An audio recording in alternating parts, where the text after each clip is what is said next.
Paren todo. Un avión ruso entró en el espacio aéreo colombiano y unos cazas de combate tuvieron que despegar para obligarlo a cambiar de rumbo. Por si fuera poco, el misterioso aeroplano entró desde Venezuela. Como era de esperar, ante semejante cúmulo de coincidencias misteriosas, graves e inexplicables, la cobertura de los grandes medios en Colombia y algunos de sus voceros oficiales estuvo a la altura de las expectativas. En este video vamos a explicarles cómo puede hacerse un gran escándalo de algo que puede tener una explicación perfectamente lógica y sobre todo por qué habría gente interesada en hacerlo. Ahí les va. El lunes 19 de abril, un comunicado de la Fuerza Aérea Colombiana anunció que ese día, a las 9:22 hora de Colombia, las autoridades locales detectaron el ingreso al espacio aéreo del país de una aeronave Ilyushin 96-400 BPU perteneciente al gobierno de Rusia. El avión había partido de Moscú y tras una escala en Cabo Verde, según diversos medios, se dirigía a Centroamérica. Apenas fue detectado, el Centro de Comando y Control de la Fuerza Aérea Colombiana envió a su encuentro a 2 cazas de combate Kafir, quienes le ordenaron la salida, instrucción que fue acatada de inmediato por la aeronave rusa, según reza el comunicado oficial de las autoridades colombianas. La reacción mediática y oficial fue casi más rápida que los cazas. La Cancillería manifestó de inmediato su enérgica protesta e incluso la canciller Claudia Blum se tomó el tiempo y la molestia de grabar un video al respecto para difundirlo por redes sociales. Los grandes medios dieron cobertura al hecho con todo lujo de detalles, aunque no es que hubiera muchos, en la mayoría de casos con un tono apocalíptico. Incluso vimos un directo que incluía loop con música de fondo de insostenible tensión que durante 10 minutos repitió 10 veces lo mismo. Y esta es una información urgente sobre la incursión del espacio aéreo de un avión militar ruso, una aeronave de Rusia, una aeronave del gobierno ruso, del avión de Estado ruso, de un avión militar ruso al avión ruso. El ingreso de un avión ruso, este avión militar ruso, este avión militar ruso, este avión militar ruso, un avión militar ruso. Este sobrevuelo del avión ruso de inteligencia militar rusa. La Fuerza Aérea Colombiana, atención, ha confirmado que detectó una aeronave del gobierno ruso violando el espacio aéreo de Colombia. Y venía de territorio venezolano, 2 detalles que no son menores a la hora de ver qué puede significar esto. O pasa para espiar, a ver qué puede identificar, o pasa para ver cuál es la rapidez de reacción de la Fuerza Aérea Colombiana. Incluso uno de los principales medios colombianos, para ilustrar la nota, utilizó la imagen de un caza cuando el avión ruso es bastante menos amenazador en la realidad. De hecho, el Ilyushin 96 tiene tanta capacidad de combate aéreo como un ala delta. La foto del caza de combate junto al texto "avión ruso violó soberanía" mínimo se presta a confusión. Se entiende el afán de conseguir clics en estos tiempos, todos los perseguimos, pero hacerlo de esta manera es bastante discutible desde el punto de vista ético. ¿No les parece? ¿Exagero? Ah, bueno, les pongo un ejemplo entonces.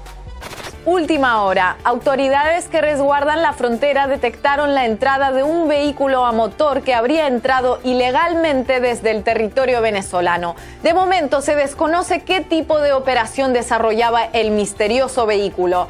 Bueno, y ahora que ya tenemos su atención, vamos a quitar la foto referencial del vehículo a motor y pongamos la del vehículo a motor real. Eso, perfecto. ¿Qué?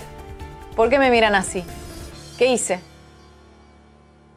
Pero entonces, ¿realmente fue todo tan grave? ¿Qué pasó en verdad? ¿El suceso daba para un abordaje con aires de Armagedón? Vamos a analizarlo con calma a continuación, pero para los impacientes les tengo un spoiler. No.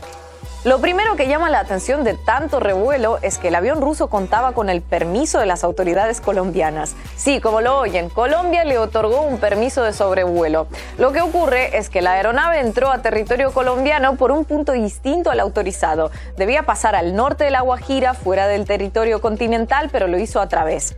En los medios se especuló con que el avión se desvió de su ruta a propósito para realizar labores de inteligencia para los que estaría equipado con potentes equipos de telecomunicaciones comunicaciones. Sin embargo, el Ilyushin 96, que se utiliza sobre todo para tareas de transporte, no es un avión que pase desapercibido para los radares precisamente. De hecho, desde que entró en territorio colombiano hasta que fue abordado por los cazas Kafir transcurrieron apenas 6 minutos. Si la idea era espiar, resulta bastante peculiar por un lado que pidieran permiso de antemano a los que iban a ser espiados y por el otro que lo hicieran con una aeronave que sería detectada en cuanto asomara el morro por Maicao, tal como efectivamente ocurrió.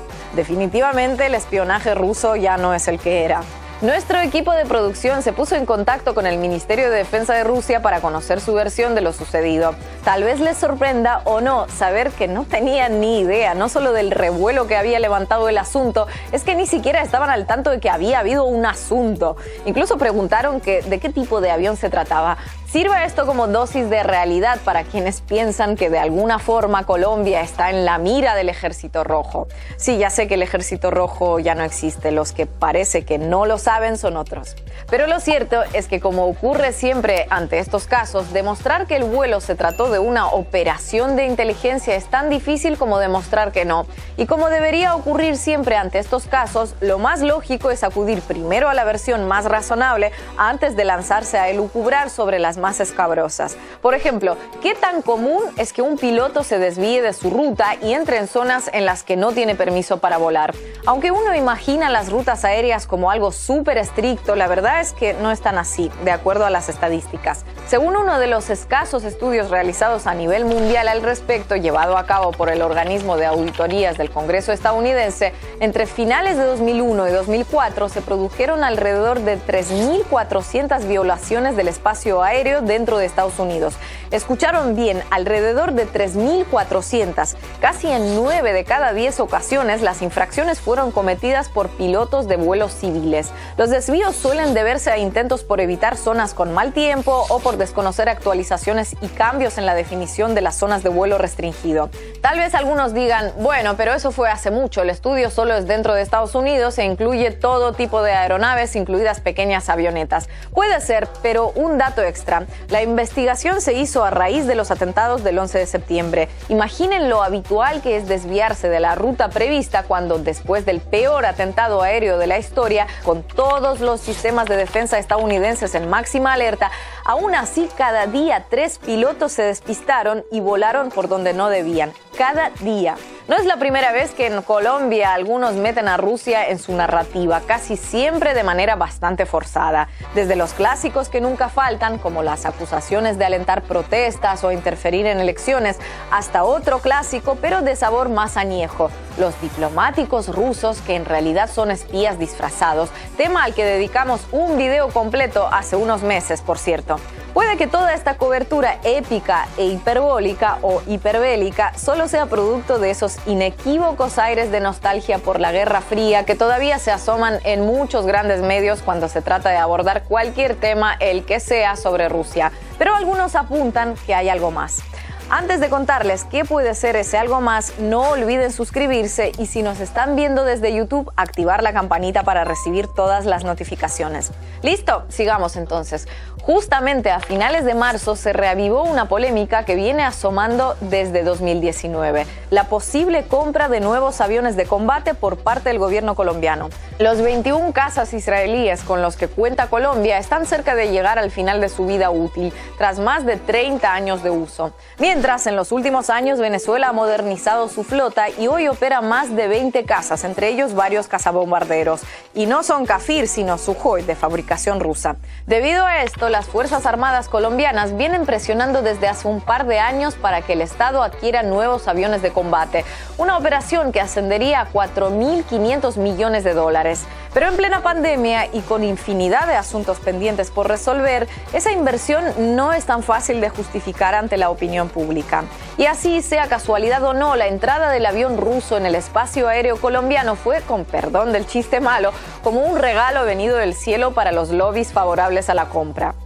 De terror, una nave extranjera rusa, para más señas, para más colmo proveniente de Venezuela, fue expulsada con valentía por nuestra Fuerza Aérea.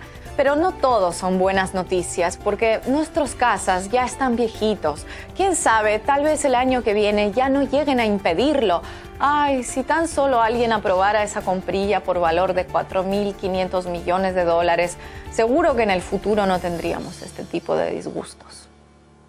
En fin, si lo que algunos buscan con todo esto es volver a jugar la carta de la amenaza rusa para demostrar a gobiernos de otros países su fidelidad a toda prueba, está bien, están en su derecho, incluso tal vez hasta en su deber, quién sabe. Y si a lo que aspiran es a encontrar una forma lo más elegante y disimulada posible de aumentar el gasto militar en plena crisis sanitaria y social y encima sin poder recurrir a la justificación de la lucha contra las guerrillas, pues nada, es su elección, se entiende. Pero sea cual sea el caso, que no crean que no se nota.